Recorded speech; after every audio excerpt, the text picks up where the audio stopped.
Is there at this very moment a global secret brotherhood plotting to control the world? Or even worse, is the shocking plan already in motion? Have devastating weapons already been positioned around the world to cause catastrophic results? Can it be stopped?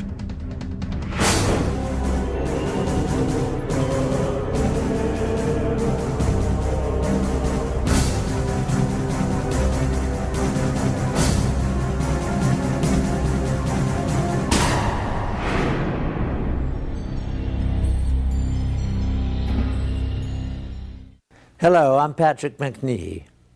The Illuminati is said to be a global secret society that has been operating for centuries, a hidden brotherhood that includes some of the world's most influential people, people of all races and religions that hold top positions in government, churches, business, education, science, medicine, military, financial, and charitable institutions. A secret fraternity whose sole purpose is to take over control of the entire world's resources, finances, and its people. If such a powerful secret society does exist, it represents the ultimate threat to the free world. In fact, it means that right now there is actually no free world at all. Some say it's preposterous, but now for the first time ever we have obtained proof that not only such a global secret organization does exist, but it has infiltrated two of the most powerful intelligence agencies in the world. What's more, weapons of mass destruction have been hidden in the USA and other countries for future use. How could this happen? To get at the truth, we must first explore the dark reaches of the world's secret societies, whose history, rituals, and very existence are shrouded in mystery. Secret societies have existed for thousands of years. They all have one thing in common: unique knowledge, which they swear by oath to keep secret. For armed with this knowledge, limited to themselves, they believe they can control others. One of the earliest secret societies still exists today, the Masons. It is believed that its origins date back to ancient Egypt, when only a select guild of stoneworkers possessed special mathematical knowledge necessary for building the pyramids. Throughout history, Masons kept their methods to themselves so that only they could build the great structures throughout time that still stand today. First, the pyramids, and on to the great castles and cathedrals of Europe. But secret societies were not limited to tradesmen. The word assassin has its roots in a secret brotherhood of Shiite Muslim warriors that controlled northern Syria during the time of the early Crusades in the 11th century. Their speciality, they had perfected the art of killing.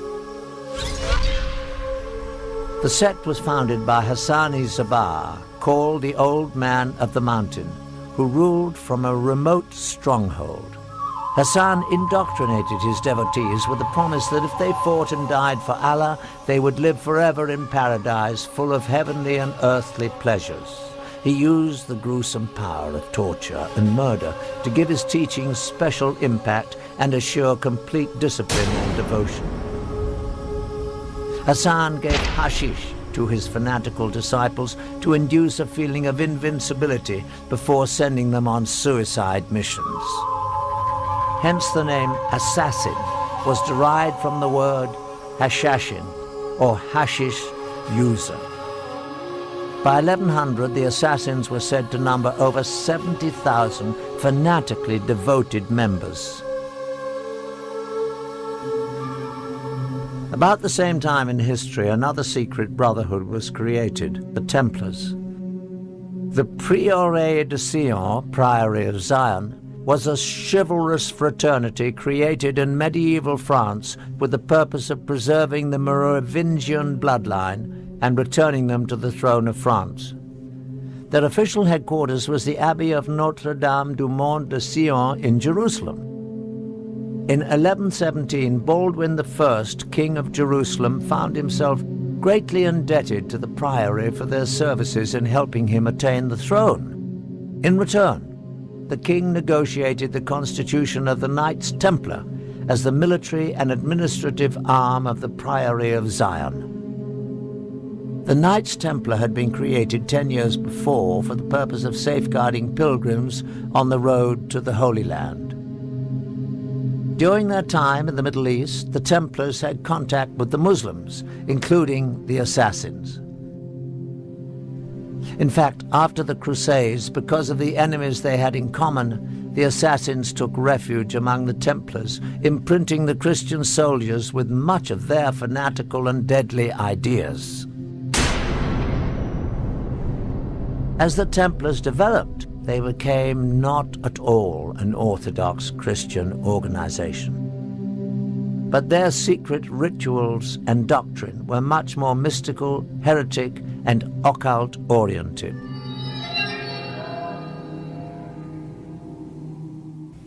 As the power of the Templars grew, the Brotherhood developed into a church within the church, handling their own banking, revoking excommunications issued by bishops, and they answered only to the Pope.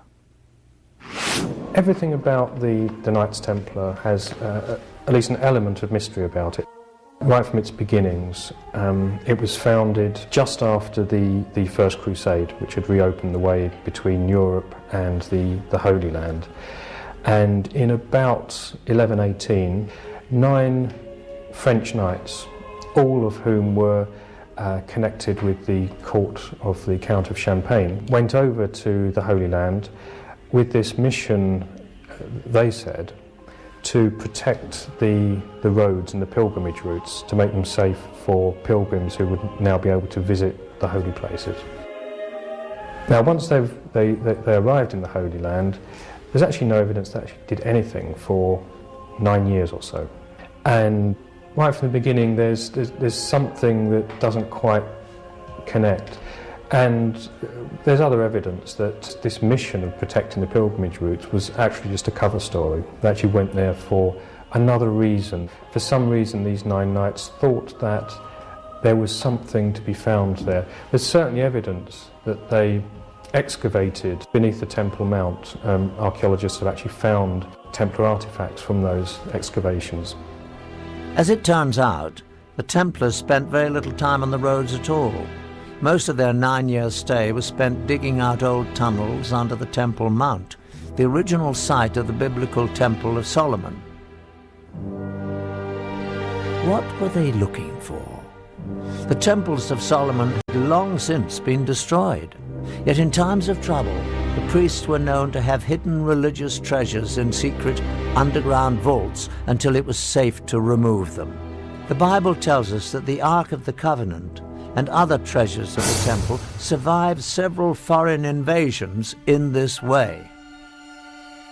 Perhaps the Holy Grail had survived in the labyrinth under the temple as well, waiting for man to rediscover its power. Certainly it was no accident that the knights stationed themselves in a mosque that rested on the ancient site. In fact, it was after their stay that they changed their name to the Knights of the Temple, or the Knights Templar. A monk by the name of Bernard, who later became Saint Bernard, was involved in the formation of the Templars. Saint Bernard was involved in deciphering ancient Hebrew text.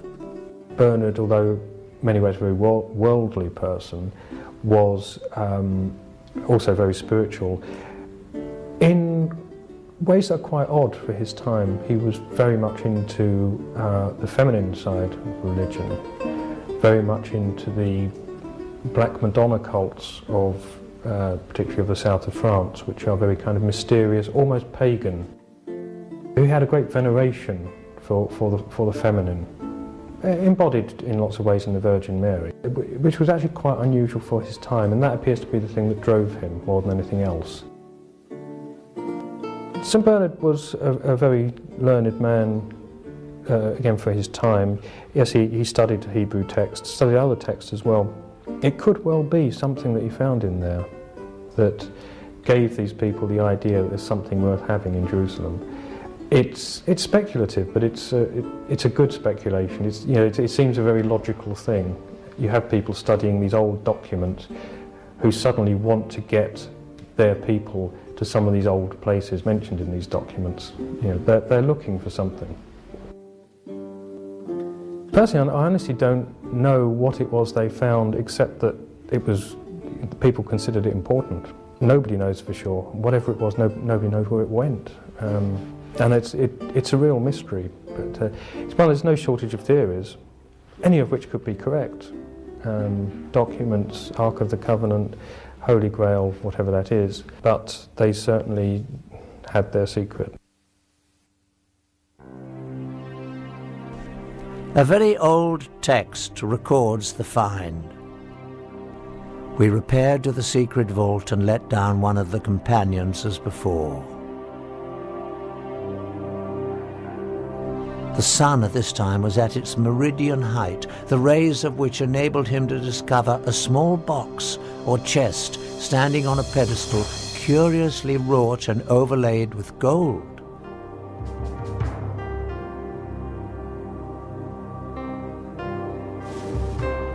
He gave the signal of ascending, and it was immediately drawn out. We have brought it up for the examination of the Grand Council. Just what was in this small box that got the Templars so excited? Clearly, a group of Christian knights, bound by the vow of poverty, were not interested in anything of material value. More likely it was an object of great religious significance. To this day, we still do not know exactly what the Templars found in the secret vault. What we do know is that news of the find brought Count Hughes of Champagne, the man who bankrolled the expedition back to Jerusalem, to join his former vassals. Once there, he immediately gave up all his worldly possessions to serve under them, as one of the Knights Templar. It was after this discovery that the Grand Master of the Templars visited the Pope, and with Saint Bernard's blessing, the Order of the Knights Templar was officially recognized by the Church. All over Christendom, men rushed to join the Knights, leaving behind their families, giving over all their worldly possessions, and taking on the difficult vows of poverty and chastity. Vow of poverty actually is why they became wealthy, because anybody that joined the order, anyone that became a Templar Knight, had to give all their possessions to the order. And it became quite a prestigious thing for noble families to have some of their sons go into the Templar order, and of course any money and property they had would go into the coffers. Also, when the Pope endorsed the order, gave it his blessing and said this is a good thing, anyone that wanted to impress the Pope donated land and money to this new order, and actually on a colossal scale. None of the individual knights were allowed to own anything, so that all this material, that land, castles, livestock, and just pure money that was just given to them as a gift, went towards the order. Their reputation was as the most feared, efficient fighting force on the Christian side. They were kind of the special forces of their time. Also because they were this mixture of monk and a soldier. The Knights Templar had quite a career after the Crusades. They basically took over Europe financially, dominating all of the major industries, especially that of moneylending. They invented the modern checking system, and within a few years had all of Europe's kings indebted to them. They were far too big for their boots in many respects, certainly as far as the Pope and many kings were concerned. They were unbelievably rich. It seemed there was no stopping them, basically. Most historians believe that they got their comeuppance because of their wealth.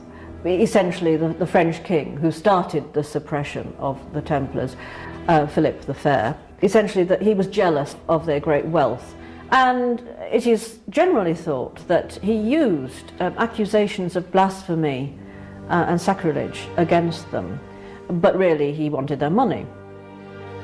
The charges against the Templars were blasphemy and sacrilege, and that they failed to observe the usual reverence for the church, but that was well known. There were sexual elements in the charges, but then there always are when you think about it in charges against heretical groups. They were accused of sodomy, of homosexual acts. They were accused of spitting and trampling upon the cross, of worshipping not just a bearded severed head, but in some extraordinary cases they were accused of worshipping the severed head of a cat. The Catholic Church got the confessions that it needed to suppress the Templars. On Friday the 13th, 1307, the Pope officially disbanded the Order of Knights. Their Grand Master was burned at the stake. By the middle of the 1300s, the Knights of Templar seemed to have completely disappeared and their treasury confiscated. But could the richest and most powerful brotherhood on earth and all their wealth be rounded up and seized almost overnight? No. The highly trained and organized Templars only went quickly underground, taking most of their wealth with them. They evolved into an enormously powerful and well-financed secret society. Indeed, as history unfolded, the facts show that Templars never went anywhere except out of the public view. But with one added dimension: an extreme hatred for the Catholic Church. At the same time, the Priory of Zion assumed that they would meet a similar fate from the Church. They too seemed to disappear, but again, only from the public eye. Over more than 400 years, from the 14th through the late 18th centuries, the Masons, Assassins, the Priory of Zion, and the Templars existed as relatively isolated secret societies with a limited reach, until on May the 1st, 1776, in Baviera, the human race saw what might be its darkest day. Adam Weishaupt, a Jesuit-trained professor of canon law, well-versed in the occult, formed a new secret organization that would unite all the secret societies for an unthinkable purpose: to gain complete control over the world and its resources, and to achieve total domination of its people. Weishaupt euphemistically described it as a new world order. His diabolical brotherhood was founded on a synthesis of the themes of secret societies that had gone before. He skillfully combined Masonic secret rituals and knowledge, the Assassins' Islamic mysticism, killing arts, and use of hashish, the Priory of Zion's influential membership, and the Templars' wealth, power, military science, and vendetta against the Catholic Church. To that, he added his own knowledge of the occult. It was not an accident that he chose May the 1st, a very important date on the satanic calendar, for the founding of his society. The group was called the Illuminati. The public translation was intellectually inspired. But Weishaupt himself said in private that the word was derived from Lucifer and meant holders of the light. The official seal of the Brotherhood was a mystical, unfinished pyramid, and an eye above it with rays of light emanating in all directions. The eye represented the all-seeing, all-knowing nature of the illuminated Brotherhood reigning above the world. To his followers, the founder listed the 5 top secret primary means that would be used to accomplish his dark goal of total world domination. 1. monetary and sex bribery would be used to gain control of men already in high places in the various levels of all governments and other fields of endeavor. 2. The Illuminati who were on the faculty of colleges and universities were to cultivate the best students for the cause. 3. Influential people and specially trained students under the control of the Brotherhood would be placed behind the scenes of all government, religious and financial institutions and used as agents. 4. The secret society would develop absolute domination of the media so that all news and information could be slanted to convince the masses that a one-world government is the only solution to our many problems. 5. The final phase of the operation would employ all resources in place to initiate military coups that would overthrow all opposing governments and put the world under one global government controlled by the Illuminati.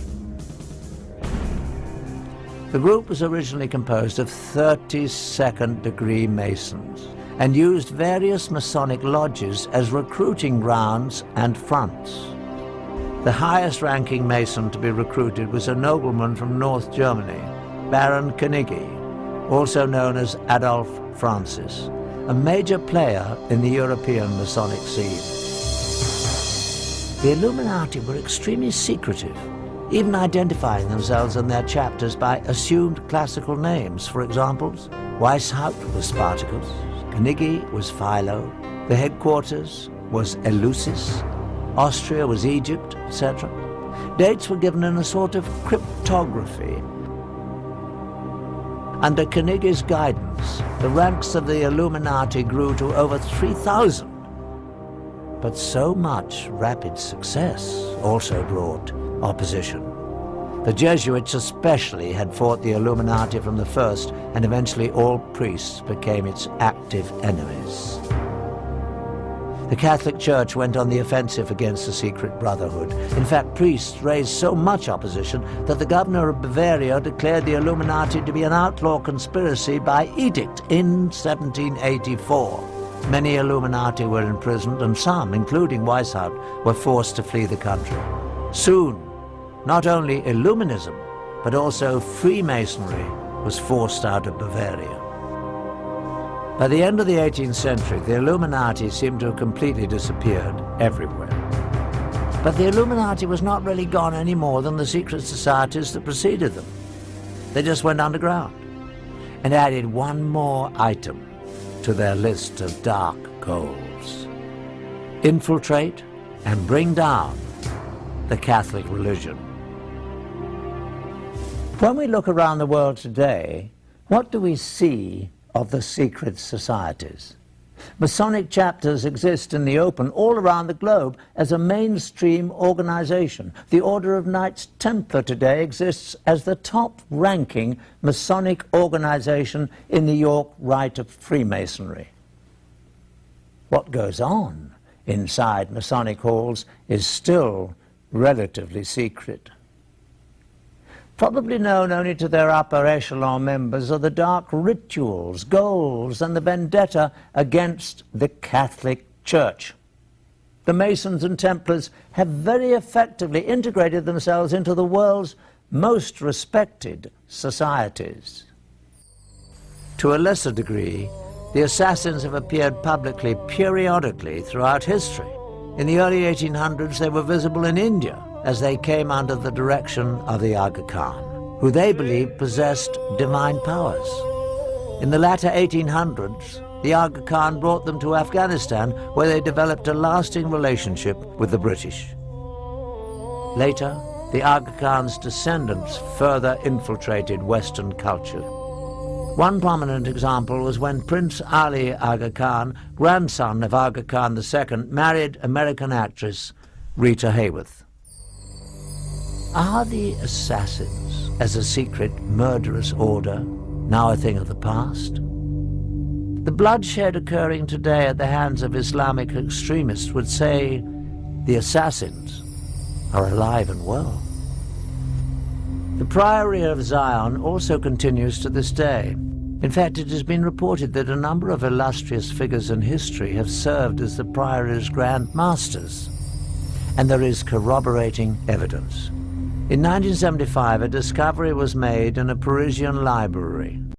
Parchments were found called Le Dossier Le Carré.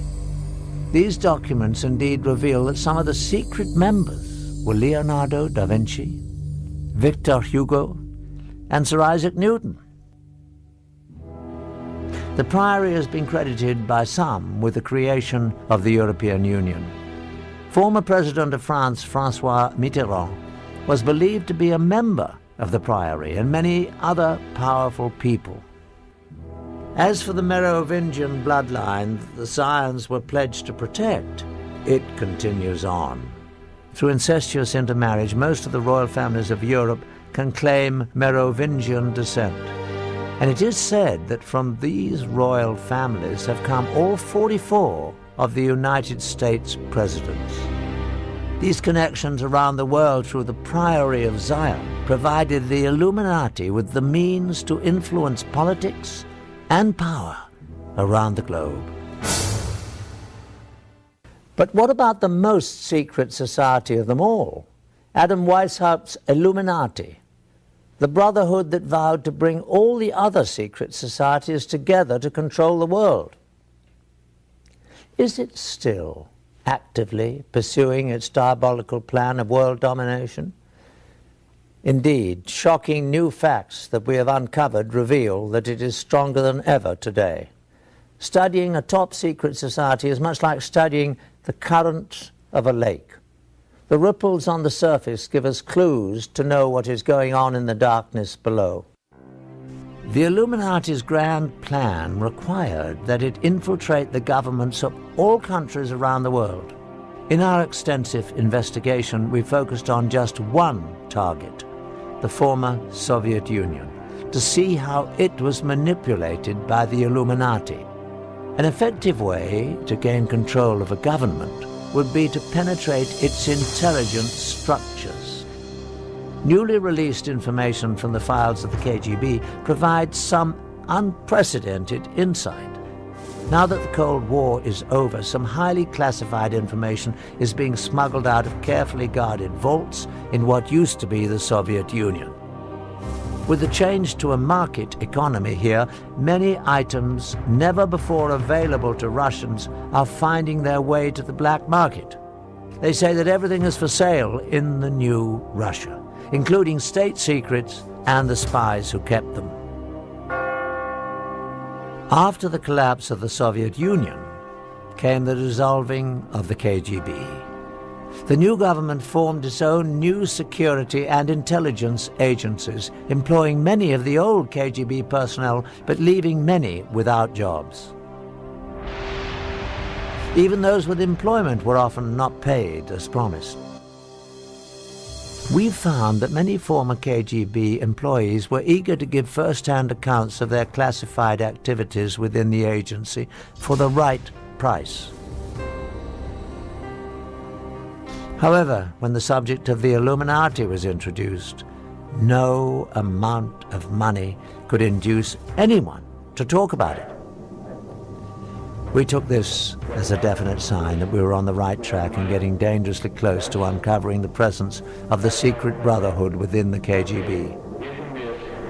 The former KGB employees were willing to direct us to black market sources where we might obtain further information, but at our own peril. Though most leads proved to be ultimately unproductive, we found that with perseverance, money, and a bit of luck, it is possible to acquire classified Soviet documents.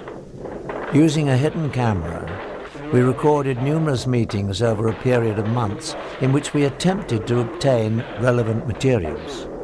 This transaction between one of our Moscow contacts and black market dealers proved to be one of the more successful ventures, though as you'll see, not without a few tense moments.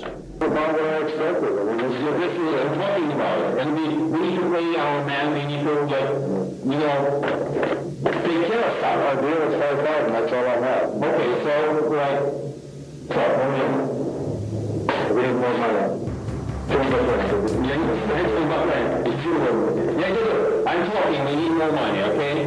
Like, we can get, okay, let's do that. Like, give us 5,000, that's okay, and the rest you can be, like, tomorrow, the next day, like, whatever. 5,000 is the idea, like, that's it, I can't do that. This is all I have. Okay, so let's take 200.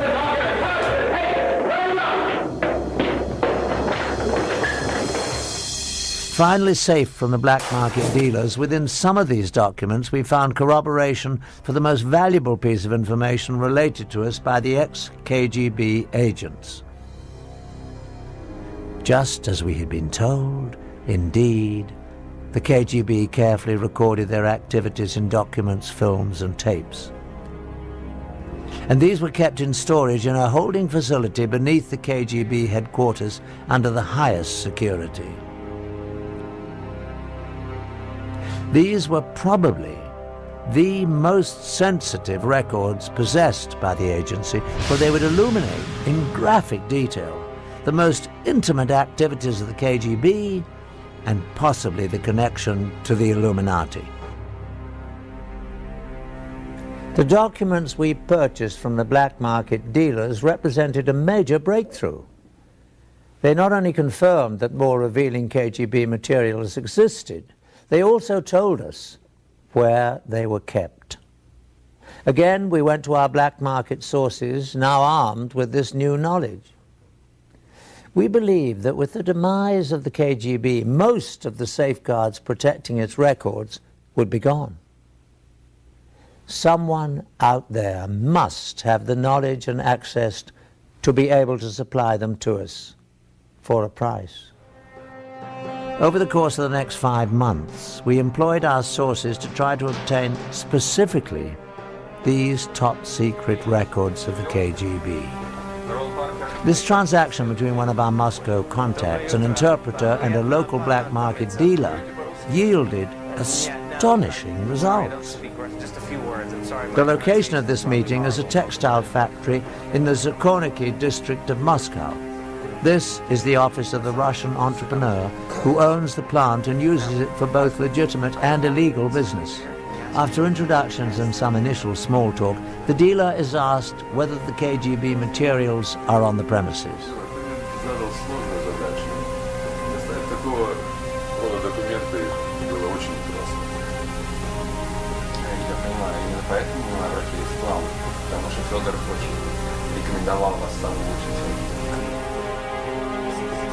From a safe, documents are produced that relate to the films and tapes the dealer has promised to deliver.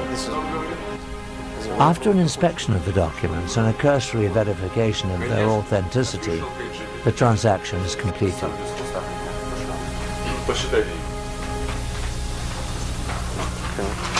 Okay, well, thank you. Спасибо. Пожалуйста. Nice to meet you. Дмитрий Сергеевич, спасибо за вашу работу. Money changes hands, and the tense group is led to another office where the films and tapes are said to be stored.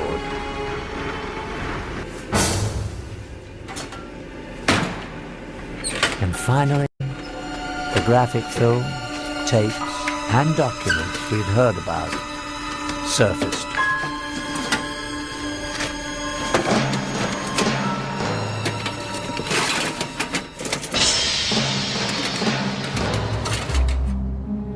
In a startling revelation within the classified documents we obtained, we find proof that the Illuminati infiltrated the Soviet Union and the KGB.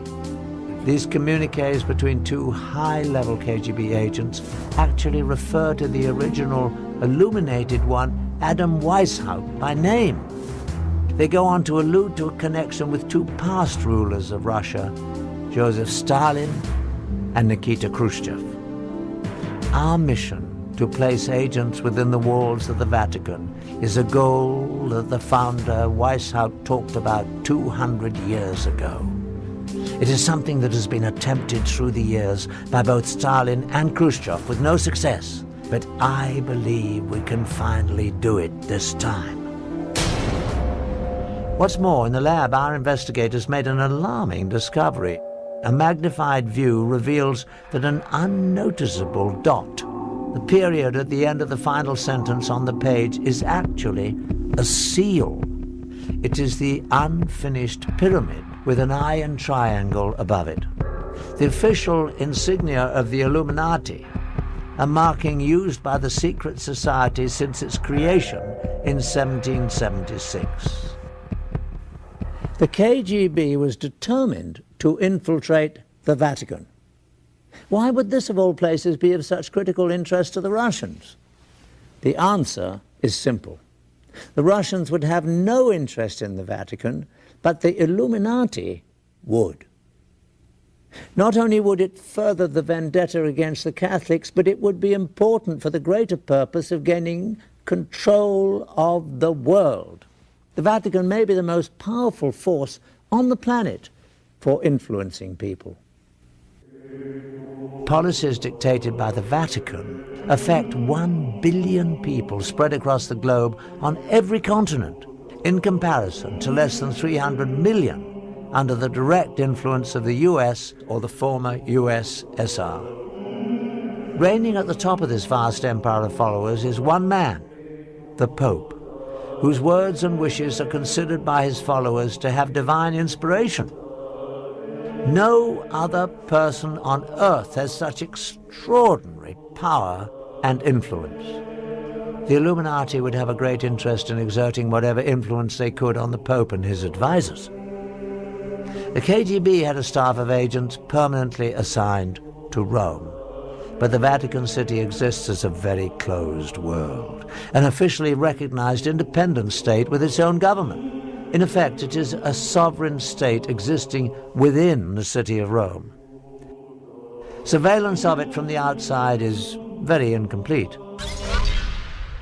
From more secret KGB documents we have obtained, we learn that in 1972, the Illuminati, using the people they had in the KGB, formulated a bold plan to position one of their people within the walls of the Vatican.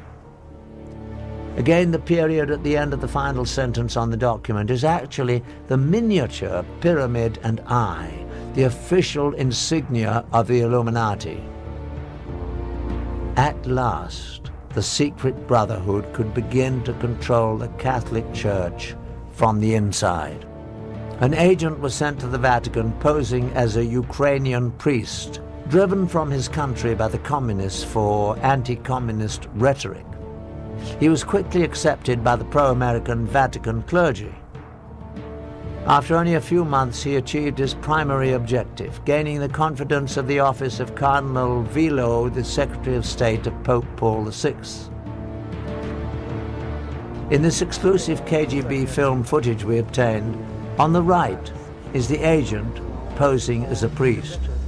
On the left is the chief assistant to Cardinal Vilo. Devo tornare all'ufficio, devo fare cose lì e tutto il resto. Ok, spero che... Ecco che arriva. Buongiorno. The third man is actually another KGB agent, no doubt placed in the organization by the Illuminati. He is also seeking to gain access to the cardinal. Sì, questo mi bene, Bene, molto bene. Bravo, sta piacere. Abbiamo la sua collaborazione. Sì. Bene. Tipo, terremo molta considerazione di questo. Sappiamo quanto importante è per noi questa collaborazione. When Vilo's assistant is sent on his customary monthly trip to Milan, the KGB installs a camera in his hotel room. In typical KGB fashion, the priest is about to be set up to be blackmailed to assure his continued cooperation. Over several days, a woman becomes friendly with him and gains his trust.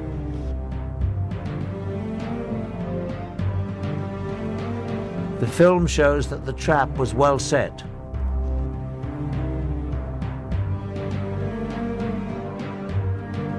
One night, the woman comes to his room to take him to a dinner meeting. Vino bianco, prego. Così possiamo vedere, trarre questo conto. soltanto del buon vino rosso, che riesci a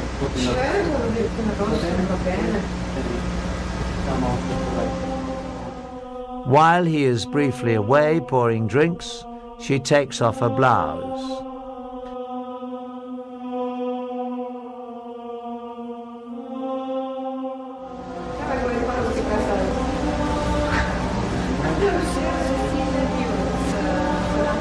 The film ends abruptly. But no matter what the outcome of the encounter was, the brief shot of this priest with a half-dressed woman in his room is damaging enough to guarantee his future assistance in the surveillance of Vilo's activities. Certainly in the near future, the Illuminati-controlled KGB agents will begin looking for ways to manipulate Vilo himself. Once that is accomplished, they will be extremely close to the very heart of the Catholic religion, Pope Paul VI. But it appears that the Illuminati was not content with exerting only influence to control the Vatican. They sometimes resorted to murder. Since the founding of the Illuminati, a number of officials have died at the Vatican under highly suspicious circumstances, including 3 popes. In each case, the death of the official was timed so as to have a great political significance, the telltale mark of the secret brotherhood influencing world politics for their benefit. In 1939, Pope Pius XI was poised to release a statement condemning both the Nazis and the fascists, groups doing the kind of evil that the Illuminati would be behind. But before he could make the public statement, he suddenly died. A close assistant, Cardinal Tisserand, was heard to repeat again and again in French, "They have assassinated him. They have assassinated him." His body was quickly embalmed, making an autopsy and proof of cause of death impossible. In 1978, it seemed the secret brotherhood might again be using murder to manipulate the papacy. Paul VI suddenly died. Admittedly, he was frail, but the sudden worsening of his condition seemed all too convenient to many observers. However, this time, the Illuminati architects got a result they probably were not expecting: a pope who would be at odds with them, John Paul I.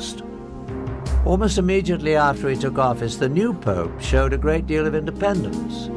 It seemed that John Paul had a special distaste for the corruption he had seen was rampant in the Vatican's finances. While he was the Cardinal of Venice, the Venetian Catholic Bank was sold in a secret deal to the Vatican Bank for a greatly undervalued amount.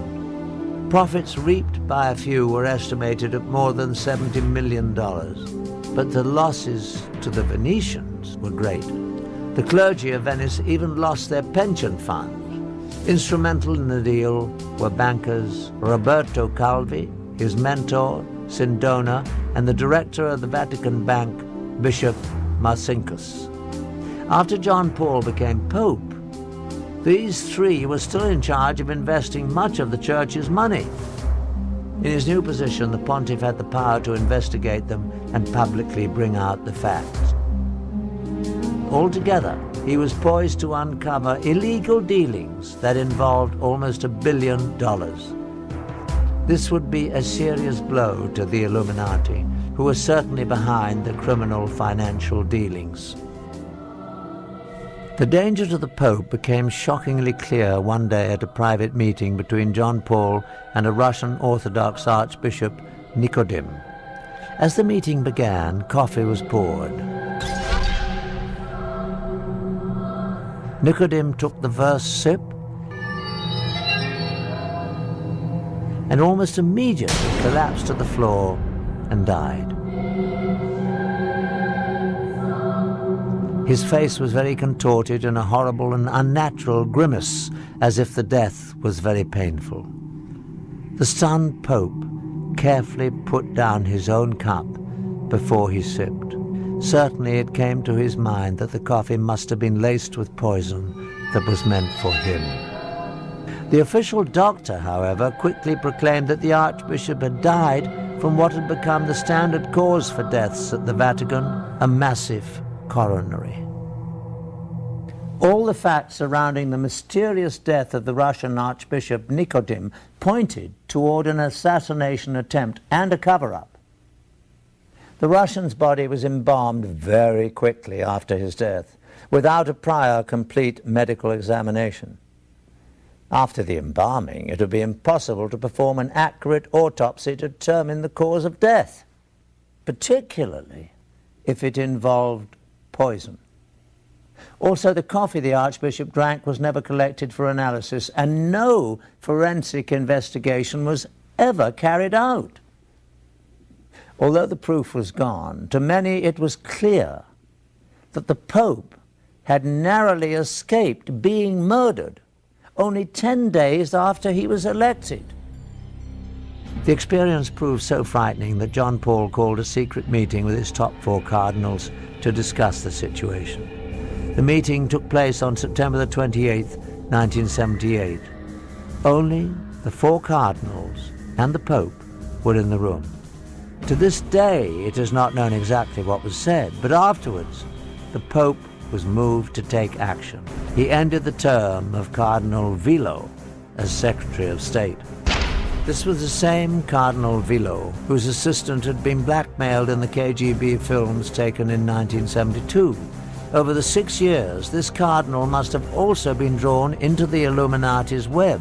Removing him meant that the Pope had uncovered at least part of the dark secret.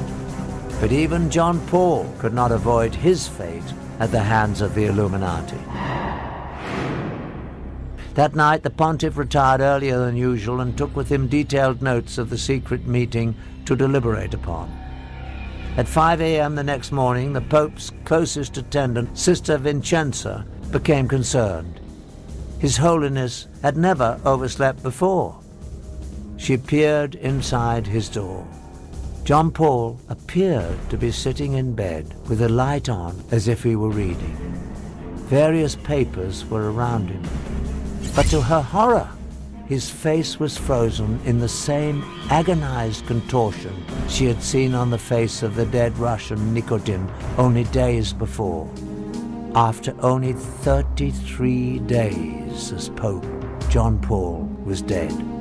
After more than 200 years of protecting their secret ways, the Illuminati was very thorough at covering its tracks. Although the Pope had relieved him of his Secretary of State duties just hours before, Cardinal Vilo took charge. As the senior cardinal, he was now, in essence, the temporary Pope. He first locked himself in the papal bedroom and collected prescription medicine from the bed table and most of the papers in the room, including notes of the secret meeting.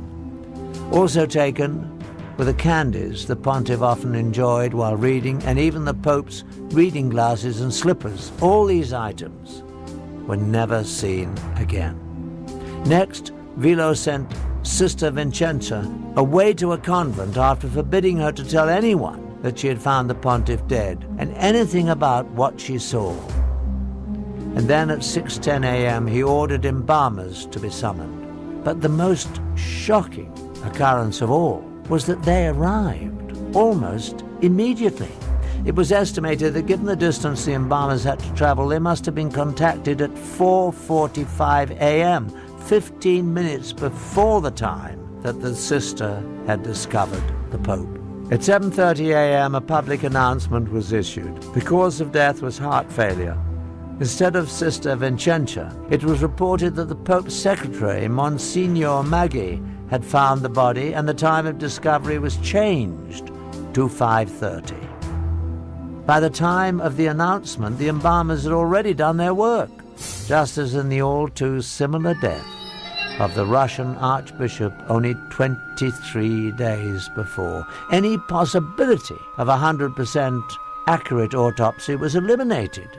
If foul play was involved in the death of John Paul I, the chance to prove it was conclusively gone forever.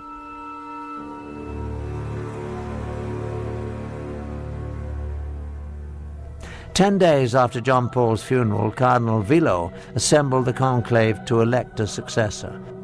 The official electing body includes 111 cardinals.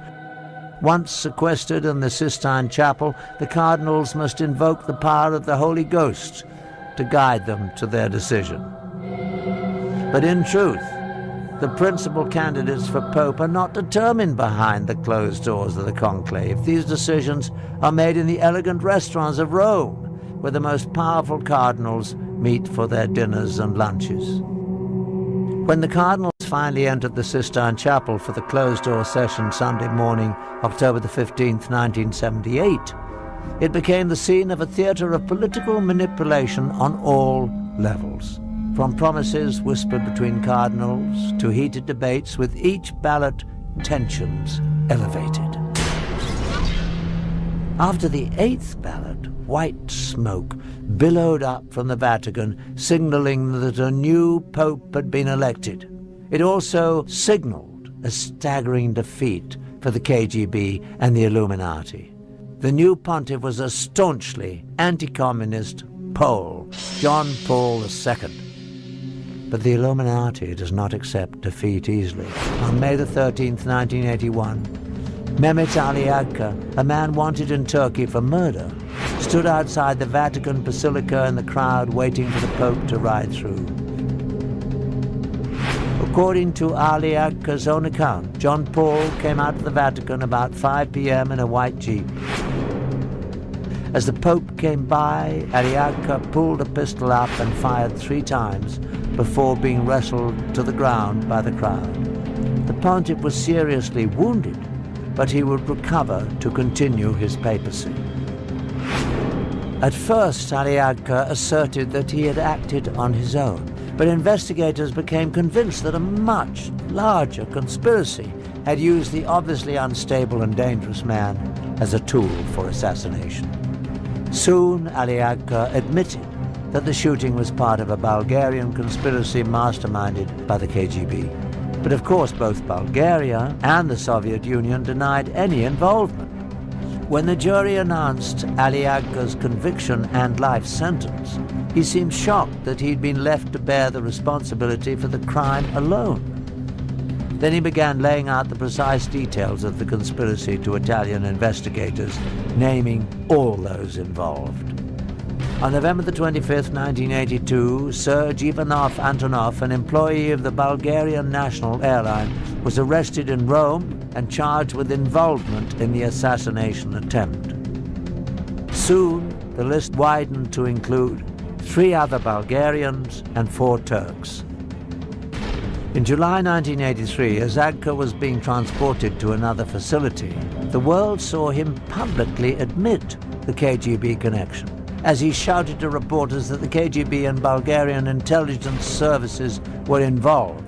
Later, he explained that he had been trained in Bulgaria and Syria by KGB experts in international terrorism. He also admitted that Antonov was an accomplice along with 2 Bulgarian embassy employees. In 1984, Italian judge Lario Martella was convinced that the KGB and the Bulgarian Secret Service were involved in the assassination attempt on Pope John Paul II. The judge released this finding based on the following facts. Agca used a perfectly forged passport to enable his entrance into Italy, something available only from highly sophisticated sources. He also had enough money to allow him to stay for extended periods in Bulgaria, Switzerland, and several other European countries. There was evidence that he received substantial assistance in his activities in Italy leading up to the assassination attempt. In spring, the trial of 8 men accused of conspiring to kill the Pope convened, and the facts began to emerge. During the trial, several Turkish defendants testified that they aided Agca in his travels from Turkey through Bulgaria to Italy. Another said he had made payments to Agca from the Bulgarians on trial. One admitted delivering the assassination weapon to Agca in a Milan restaurant. By the 1980s, after 2 centuries of positioning their people in high places, the Illuminati had apparently gained control of the Italian courts. In the end, to the amazement of most observers, the Italian court found that there was insufficient evidence to convict the conspirators. The Agca case not only illustrated that the secret brotherhood had compromised the Italian judicial system, it also showed that the Illuminati had reached the very top of the KGB. In 1990, Viktor Ivanovich Shemov, a KGB major, who defected to the US, made a shocking admission. Before he escaped from Russia in 1980, he received an order to obtain all the information possible how to get physically close to the Pope. The order was signed by Yuri Andropov himself, at the time the head of the KGB, the same Yuri Andropov who would only a few years later become the head of the Soviet Union. The Illuminati's final step to domination called for military coups around the world to seize power in order to create one global government controlled by them. To accomplish this, they would use the huge surplus of catastrophic weapons stockpiled in the USSR to threaten the entire world. Although the KGB was the most well-known, it was not the only espionage entity run by the former USSR. Another agency just as massive but even more secret than the KGB was the GRU, carrying out military intelligence. And the secret brotherhood went to great lengths to infiltrate it. The proof that they were successful is revealed in these highly classified GRU agency documents that we purchased from a black market document dealer in Russia. In them, an agent is given his orders to work using the cover of a journalist in Washington, D.C. Once again, the Illuminati has left their telltale sign. The period under high magnification is the pyramid and all-seeing eye. While the KGB collected information on political figures and influenced politics around the globe, the GRU gathered intelligence essential for achieving military objectives. Some of the activities of the GRU were aimed at achieving objectives in various ongoing conflicts such as Afghanistan. But the major mission of the GRU was to prepare for future wars with other countries, especially the USA. It was this agency that was ready-made to be used to place the deadly weapons for the final phase of Illuminati's dark plan. The GRU operatives were perfectly trained for the operation. In time of Cold War beginning, in the mid, in the end, actually all time of our military service, we were used in military preparation of former Soviet Union for the future war against America. Beside their military education, GRU operatives underwent 3 years of exhaustive training.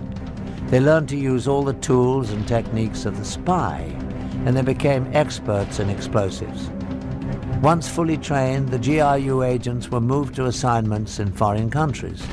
Some were given diplomatic covers and went to work in embassies.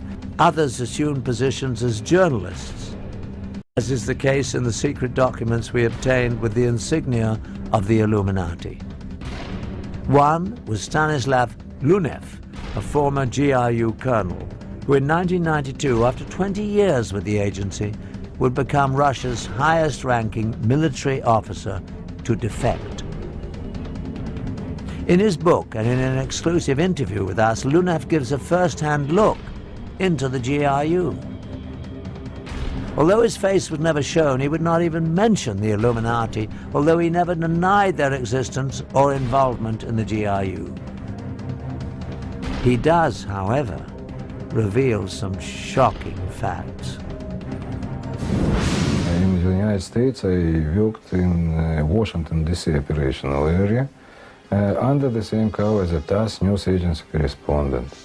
It's a very good cover because, you know, between journalists and spies, real spies, there are a lot of common, because all of them are looking for news and for real information. Once in position in the field, the GRU agents had various tasks. One was to help coordinate terrorist campaigns to destabilize unfriendly governments. GRU officials have now revealed that during the Vietnam War, the agency invested over $1 billion promoting the anti-war campaign in the US. This expertise at manipulating governments was a skill that fit exactly with the Illuminati's future plans for overthrowing governments. Another major part of the GRU's agents' work was laying the groundwork for Russian special forces, the Spetsnaz. These elite troops under the GRU would penetrate countries to perform military sabotage when needed. Some would blow up strategic targets such as power stations, bridges and communication centers. Others would form assassination squads to kill government leaders and their families. This was an ability of great value for the Illuminati for world domination. In order to bring the Russian special forces into foreign countries when required, the GRU needed to assure themselves that they would have access to cross the borders. For this, they relied on the expertise of the KGB. The agency excelled at gaining entry into unfriendly countries. They needed to be able to consistently position their spies and smuggle out information. Again, the KGB often used sex and blackmail to accomplish its goals. In this hidden camera film, the man on the right is a KGB agent acting as a raven, a male whose job is to seduce someone to commit espionage. This raven is in the process of setting up a Mexican border guard. I'll get it replaced. Okay. Alright. More. So it's going to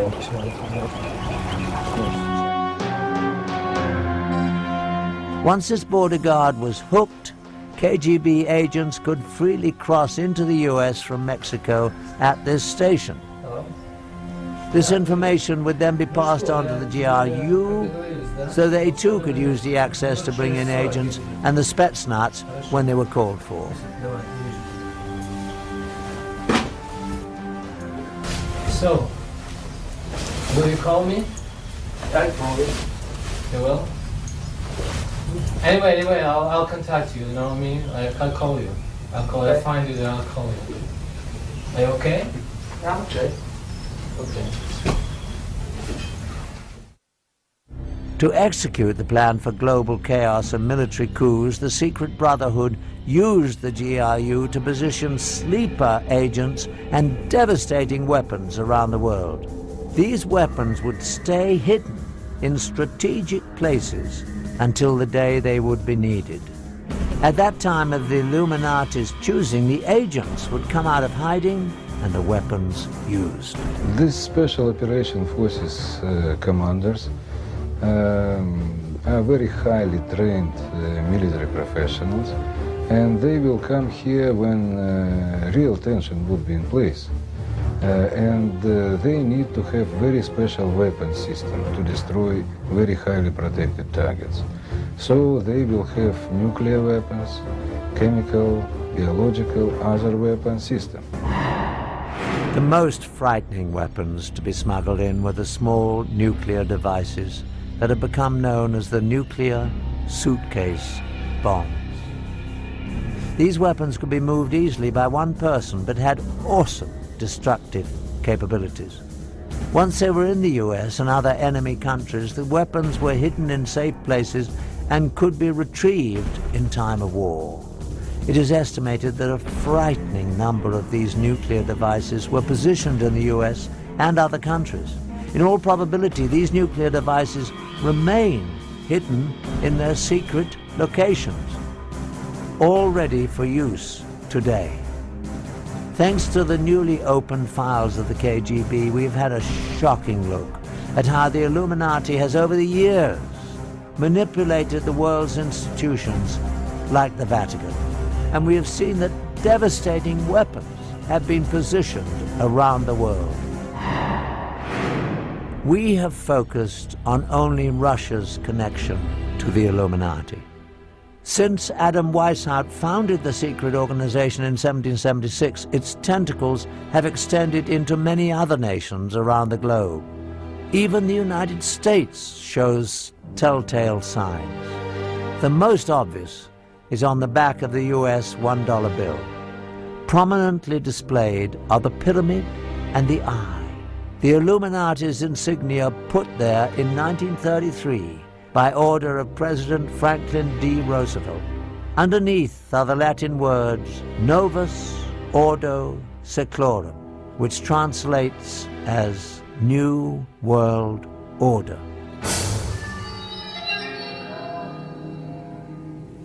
Can the unthinkable plan for Illuminati global domination be stopped? The only thing a secret society fears is being exposed. Today, books on the frightening subject are gaining wide distribution. The internet is filled with information about the secret organization. We can only hope that the people of all nations around the world will see the signs and heed the clear warning that there are those lurking in the shadows who are planning to take away our freedom. I'm Patrick McNee. Thanks for joining me.